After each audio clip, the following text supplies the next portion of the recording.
everyone! So itong video na to, medyo lilihis muna tayo sa usual nakasanayan yung content namin. So itong video na to is my statement sa nangyaring issue nga sa akin doon sa Iloilo. Correct. Doon sa mga hindi nakakaalam, i-next nyo na.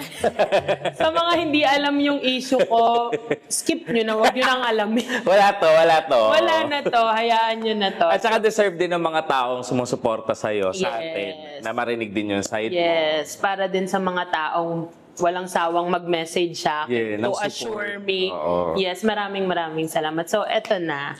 So, gagawin namin interview style ito para naman hindi ganun kabigat. Ayoko din kasi alam nyo naman na hindi naman ako seryosong tao. Let's make it light. Correct, oo. Dahil ako ay kasama doon, edi ako na rin magtatanong sa'yo. Magpapaliwalag na rin ako ng akin.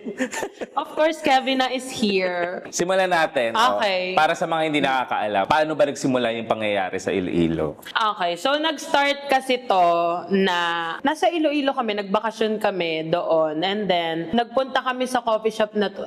I think kakagaling lang natin kasi ng sinehan. Tapos gusto namin mag-coffee.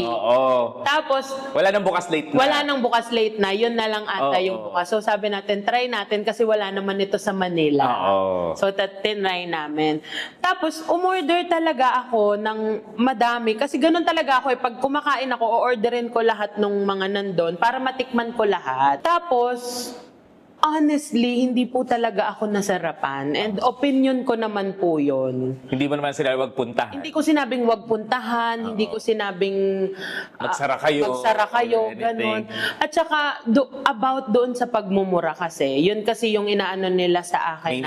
Main issue nyo is nagmura ako doon sa pagkain. Minura mo daw yung food? Hindi ko po minura yung pagkain, yung staff, yung cafe. Wala akong minura. Expression ko lang po talaga yun.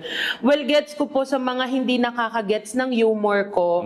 Naintindihan ko po yung frustrations na naramdaman nyo. Kasi hindi nyo nga po pala gets yung humor ko. Akala ko po kasi lahat nagigets na yung humor ko, lahat ng followers ko. So, yun, doon ako medyo nag-lean sa gets naman ako ng supporters ko eh. Tsaka kasi nga, wala ka naman seryoso ang Tsaka yung light lang talaga. Yung pangyayari niya, super light. Super light. Tapos para lang, magkakabarkada lang na na nag-uusap lang dun sa cafe about dun sa experience nyo sa food. Tapos ang kinaibahan lang, may video lang yung sa app. Video lang. So, ayun, doon nagsimula. May mga nagtatanong, bakit ka ba daw pumunta pa sa Iloilo? Ano ba daw ginagawa mo doon para lang manira ka daw ng pagkain, mga ganyan. Okay. So, ito yung kwento kung ba't ako nasa Iloilo. Ayan. First is, kami talaga magbabarkada. Pinag-usapan namin. Well, sa mga nakakakilala sa amin, alam nyo naman na lagi kaming nasa ibang bansa. So, sabi pa namin, uy, ikutin muna natin yung buong Pilipinas para dito naman muna tayo sa atin. Ganyan. Food trip lang. Food trip. And inuna namin yung Iloilo is first kasi close sa heart ko ang Iloilo. Kasi po sa mga hindi po nakakaalam, ang lolo ko po is Ilonggo. Born and raised siya sa Ahoy. Sa Ahoy yon. Tapos yung mga relatives ko is from Dumangas na andun up until now. Kaya siya sa akin, malapit ang Iloilo sa akin. Ilang beses na akong bumalik dyan. Simula bata pa kami, nagpupunta na kami dyan. Tapos yung next ko na punta is... Actually, kaya nga tayo nagpunta ng Iloilo. Sinabi mo sa amin na, uy, sa Iloilo tayo kasi masarap kumain doon. Yes! Yun ang unang-una mo sinabi sa amin, kaya tayo nag-Iloilo. Alam nyo guys, marami pa kasi kaming kinainan ni Kevin. Actually, vlog ni Kevin yung Iloilo food trip namin.